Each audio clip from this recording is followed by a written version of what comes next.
یہ اس وقت کی بات ہے جب ساری اتحادی قوتیں امریکہ کی قیادت میں صدام حسین کو تلاش کرتی پھر رہی تھیں، اور انہوں نے صدام حسین کے بارے میں معلومات دینے والے کے لیے $25 ملین انعام مقرر کر رکھا تھا۔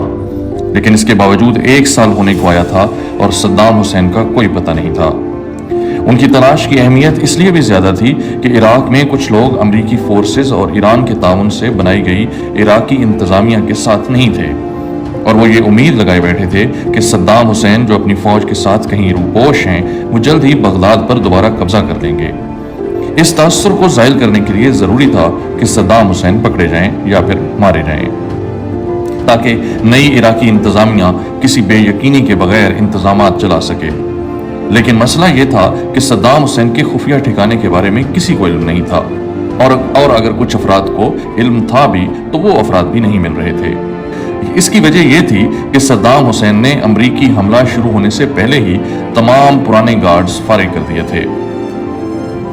اس کے بعد انہوں نے صرف اپنے قبیلے کے بھروسے کے چند گارڈز اپنے پاس رکھے، اور ان میں چیف گارڈ ان کے کزن محمد ابراہیم عمر تھے۔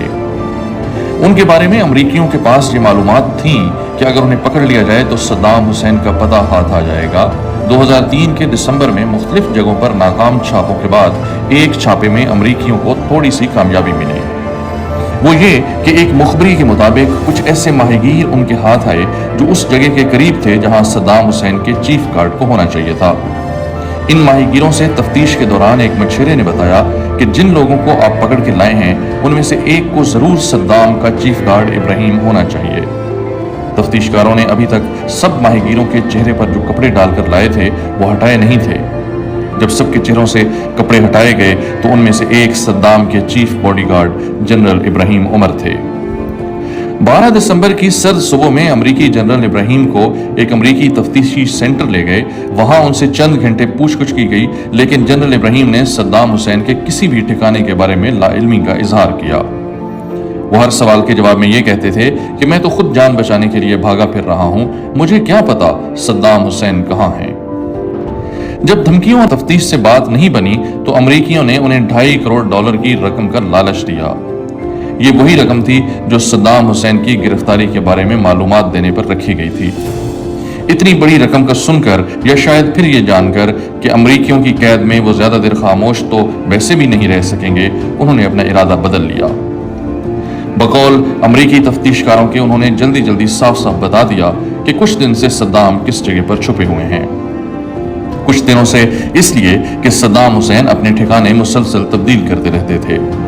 وہ دریائے دجلہ کے کنارے چھوٹی سی کشتی میں سفر کرتے تھے اور رات کے وقت شہر کی چھوٹی گلیوں سے ہوتے ہوئے ایک ٹھکانے سے دوسرے کی طرف چلے جاتے تھے۔ ایسا کرتے ہوئے ان کے ساتھ صرف 2 یا 3 محافظ ہوا کرتے تھے تاکہ اس راز کو کم سے کم لوگوں تک رکھا جا سکے۔ جنرل ابراہیم عمر بھی ان چند لوگوں میں سے تھے جنہیں ان ٹھکانوں کے بارے میں علم تھا۔ جنرل ابراہیم عمر کی بتائی ہوئی جگہ کے مطابق صدام حسین بغداد سے 175 کلومیٹر دور دریائے دجلہ کے کنارے موجود تھے۔ تکریت چونکہ ان کا آبائی علاقہ تھا اور وہ سمجھتے تھے کہ کسی بھی مشکل وقت میں یہاں پر ان کی حفاظت کرنے والوں کی تعداد زیادہ ہوگی، اس لیے وہ یہاں پر روپوش تھے۔ تکریت سے 10 کلومیٹر نیچے کی طرف دریائے دجلہ کے کنارے پر ایک بڑے سے فارم ہاؤس میں ان کا خفیہ ٹھکانہ تھا۔ 13 دسمبر 2003 کی رات اس فارم ہاؤس پر صدام حسین کی تلاش شروع ہوئی اور اس آپریشن کو آپریشن ریڈ ڈان کا نام دیا گیا۔ کئی گھنٹے کی تلاش کے بعد فارم ہاؤس میں صدام حسین کے آثار تو ملے، لیکن وہ خود وہاں پر موجود نہیں تھے۔ اب یوں تھا کہ پہلے بھی صدام حسین کو پکڑنے کے لیے کیے جانے والے کئی آپریشن ناکام ہو چکے تھے۔ کمانڈوز کے نزدیک یہ ایک اور ایسا آپریشن ہی تھا۔ امریکی کمانڈوز نے ذہنی طور پر بہرحال خود کو تیار کیا ہوا تھا، چنانچہ انہوں نے اس فارم ہاؤس کو اچھی طرح سے کھنگالنے کے بعد صدام حسین کے نہ ملنے کے بعد واپسی کا فیصلہ کر لیا۔ واپسی کے لیے ہیلی کاپٹر کو بھی بلا لیا گیا۔ ہیلی کاپٹر کے انتظار میں ایک کمانڈو نے چہل قدمی کے دوران ایک گھاس پھوس کے ڈھیر اور پرانے قالین کے چھوٹے سے ٹکڑے کو ٹھوکر ماری۔ اس ٹھوکر سے جو جگہ صاف ہوئی اسے لگا کہ یہ سب کچھ ایک خفیہ راستے کو چھپانے کے لیے یہاں جان بوجھ کر رکھا گیا تھا۔ فوراً ہی مٹی ہٹائی گئی تو نیچے چھوٹے سے سوراخ پر ایک ڈھکن دکھائی دیا۔ اس ڈھکن کو اٹھایا گیا تو اس کے نیچے 8 فٹ گہرا ایک سوراخ نظر آیا۔ یہ ایک سرنگ کی طرح اندر کو مڑا ہوا تھا، جیسے آگے ایک تہخانہ یا کوئی کمرہ موجود ہو۔ امریکی کمانڈوز نے فوراً ہی گرنیڈ نکالا اور اس کی پن کھینچنے ہی لگا تھا کہ گرنیڈ کو اندر پھینک سکے، تاکہ اگر کوئی شخص ہے یا فائرنگ کرنے والا ہے تو اس کے حملہ کرنے سے پہلے یہ لوگ حملہ کر دیں۔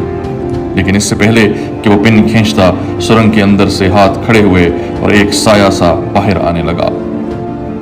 آواز آئی، میرا نام صدام حسین ہے، میں عراق کا صدر ہوں اور مذاکرات کرنا چاہتا ہوں۔ جواب میں کمانڈو نے کہا، صدر بش کی طرف سے خوش آمدید۔ صدام حسین کے ہاتھ میں پستول تو تھا، لیکن انہوں نے کسی پر فائر نہیں کیا، مگر ایک کمانڈو نے باہر نکلتے ہوئے صدام حسین کو زور سے گھسیٹا اور منہ پر ایک مکہ رسید کرتے ہوئے کہا، یہ 9/11 کی طرف سے قبول کیجیے۔ اس مکے اور غصے کی وجہ یہ تھی کہ امریکی فوج کو امریکی قیادت نے یقین دلا رکھا تھا کہ القاعدہ اور صدام حسین ایک ہی چیز ہیں اور ان کے پاس بہت خوفناک کیمیائی ہتھیار ہیں۔ اس لیے عام امریکی شہری اور امریکی فوجی یہی سمجھ رہے تھے کہ صدام، القاعدہ اور 9/11 ایک ہی چیز ہیں۔ صدام حسین کو گرفتاری کے بعد ایک تفتیشی سینٹر لے جایا گیا، جہاں ان سے CIA کے ایک سینئر افسر نے تفتیش کی تو بہت دلچسپ صورتحال پیش آئی۔ صدام حسین سے CIA کے ایک انسپیکٹر نے پوچھا کہ کیا وہ واقعی صدام حسین ہی ہیں یا ان کے باڈی ڈبل ہیں۔ وہ یہ سوال اس لیے کر رہا تھا کیونکہ صدام حسین کے بارے میں مشہور تھا کہ انہوں نے اپنے کئی ہم شکل پھیلا رکھے ہیں تاکہ انہیں پکڑنے والوں کو دھوکہ ہو سکے۔ صدام حسین اس سوال پر دل کھول کر ہنسے اور کہا، صدام حسین صرف ایک ہی ہے۔ اس سوال کے علاوہ بھی CIA والوں نے DNA ٹیسٹ اور ان کے جسم پر موجود ٹیٹوز کے نشانات سے جان لیا تھا کہ وہی یہ اصل صدام حسین ہے۔ صدام کے قبیلے کا ایک خاص ٹیٹو تھا جو ہاتھ کی انگلی اور انگوٹھے کے درمیان میں اوپر نیچے بنایا جاتا تھا۔ پھر صدام حسین کی بائیں ٹانگ پر ایک زخم بھی تھا جو 1959 میں انہیں اس وقت لگا تھا جب وہ اس وقت کے عراقی وزیر اعظم عبدالکریم قاسم کا تختہ الٹنے اور انہیں قتل کرنے کی کوشش میں شریک ہوئے تھے۔ یہ کوشش تو ناکام ثابت ہوئی تھی، لیکن آپ قسمت کی ستم ظریفی دیکھیے کہ اس وقت بھی صدام حسین اپنی جان بچانے کے لیے دجلہ کے کنارے اسی فارم ہاؤس میں روپوش ہوئے تھے۔ بس فرق یہ تھا کہ اس وقت وہ بچ گئے تھے، لیکن 4 دہائیوں بعد دجلہ نے دوسری بار صدام حسین سے وفا نہیں کی۔ اس کے بعد 3 سال کے لگ بھگ تفتیش اور مقدمے کا ایک طویل دور چلا۔ اس دور پر ایک کتاب جان نکسن نے لکھی ہے، جنہوں نے صدام حسین سے پوچھ گچھ کی تھی۔ وہ لکھتے ہیں کہ صدام حسین بہت جلد نئے ماحول میں ایڈجسٹ کر لیتے تھے۔ تفتیشی مرکز میں صدام حسین یوں پرسکون تھے جیسے وہ وہاں ہفتہ وار تفریح کے لیے آئے جائے ہیں۔ بہرحال 3 سال کے مقدمے کے بعد صدام حسین کو سزائے موت سنا دی گئی۔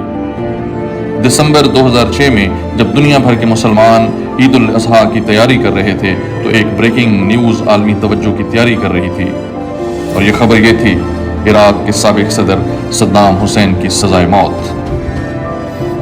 کہ جب صدام حسین کو ان کی سزائے موت کے بارے میں بتایا گیا تو انہوں نے ایک درخواست کی۔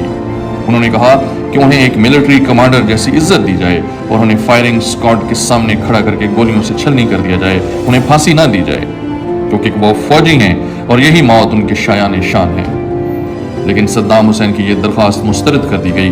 30 دسمبر کو عید الاضحیٰ کی صبح سورج نکلنے سے کافی پہلے انہیں سزائے موت دیے جانے کے بارے میں بتا دیا گیا کہ انہیں کچھ دیر بعد سزائے موت کے لیے لے جایا جا رہا ہے۔ ان سے پوچھا گیا کہ اگر انہوں نے کچھ کھانا ہے تو منگوا لیں۔ صدام حسین نے آخری کھانے کے طور پر چکن چاول اور شہد والا گرم پانی منگوایا۔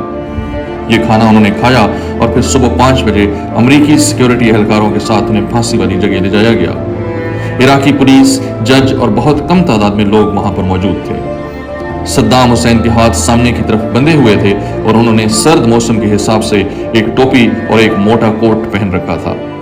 گلے میں ایک مفلر بھی تھا۔ پہلے انہیں جسٹس کورٹ میں جج کے سامنے لے جایا گیا، جہاں جج نے ان کے خلاف جرائم کی چارج شیٹ پڑھ کر ایک بار پھر سنائی۔ اسی دوران جب جج یہ چارج شیٹ پڑھ رہا تھا، صدام حسین مسلسل عراقی عوام زندہ باد، میری قوم زندہ باد اور فلسطین زندہ باد کے نعرے لگاتے رہے۔ جب جج خاموش ہوا تو صدام حسین بھی خاموش ہو گئے۔ جسٹس روم سے انہیں پھانسی گھاٹ لے جایا گیا تو ان کے ساتھ عراقی نیشنل سیکیورٹی ایڈوائزر بھی چل رہے تھے۔ وہ صدام حسین کے اتنے قریب تھے کہ کندھے سے کندھا ٹکرا رہا تھا۔ چند قدم کے فاصلے پر انہوں نے صدام حسین سے پوچھا، کیا آخری وقت میں انہیں کوئی پچھتاوا یا خوف ہے؟ صدام حسین نے جواب دیا، میں ایک جنگجو ہوں، میری زندگی جہاد میں گزری ہے اور اس راستے کے لوگ ڈرا نہیں کرتے۔ پھر انہوں نے منہ میں کچھ پڑھنا شروع کیا، لیکن مجمع سے کچھ ایسی آوازیں آئیں جس پر وہ چونک گئے۔ یہ آوازیں سامنے کھڑے لوگوں کی تھیں جو مقتدا مقتدا کے نعرے لگا رہے تھے۔ مقتدا وہ شیعہ جنگجو کمانڈر تھے جو اس وقت عراق میں مہدی آرمی کی قیادت کر رہے تھے۔ جو لوگ نعرے لگا رہے تھے ان میں سے کسی نے صدام حسین سے کہا، تم جہنم میں جاؤ۔ صدام حسین نے جواب میں کہا، جہنم یعنی تمہارا مطلب ہے آج کا عراق۔ یہ طنزیہ جملے تھے، لیکن یہ بتا رہے تھے کہ صدام حسین نہ تو ہمت ہارے ہیں اور نہ ہی موت کے خوف میں مبتلا ہیں۔ ان کی شناخت کرنے والے گواہوں نے جب صدام حسین کی شناخت کر دی اور ضابطے کی کارروائی پوری ہو گئی تو جلاد نے ان کے چہرے پر کپڑا ڈالنا چاہا تو صدام نے اسے روک دیا، لیکن جلاد نے سمجھایا کہ اگر گلے کے گرد کوئی موٹا کپڑا نہ ہو تو سخت رسی کی وجہ سے گردن کٹ جائے گی۔ اور چند دن پہلے صدام حسین کے قریبی ساتھی کو پھانسی دیتے وقت ایسا ہو بھی چکا تھا، لیکن صدام حسین نے چہرے پر نقاب ڈالنے کے بجائے اپنا وہی مفلر جو وہ لپیٹ کر آئے تھے گردن کے گرد لپیٹنے کو کہا۔ یہ مفلر گردن کے گرد کس کر لپیٹ دیا گیا۔ صدام حسین خود اپنے پاؤں سے چل کر تختہ دار تک پہنچے اور جلاد نے رسی صدام حسین کی گردن کے گرد ڈال دی۔ اب بس تختہ کھینچا جانا تھا۔ صدام حسین نے امریکہ اور ایران پر لعن طعن کیا اور کہا، غدار امریکہ، جاسوس اور ایران مرد آباد۔ صدام حسین کے گلے میں پھندا تھا، موت پاؤں کے نیچے 1.5 انچ کے فاصلے پر اٹکی ہوئی تھی، لیکن صدام حسین پورے اعتماد کے ساتھ یوں بول رہے تھے جیسے یہ سب ان کے لیے روٹین کی بات ہو۔ جب ان کے گلے میں رسی کس دی گئی تو انہوں نے کلمہ طیبہ کا ورد شروع کیا،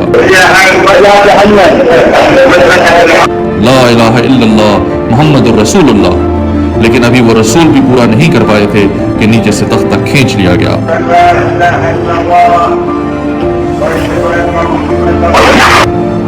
1 منٹ کے بعد صدام کا جھولتا جسم بے جان ہو گیا۔ صدام حسین کو 9 منٹ تک پھندے سے لٹکائے رکھا گیا۔ جب ان کا جسم اتارا گیا تو وہ زندہ نہیں تھے، لیکن ان کی آنکھیں کھلی تھیں۔ گردن پر ایک گہرا زخم مفلر ہونے کے باوجود آ چکا تھا۔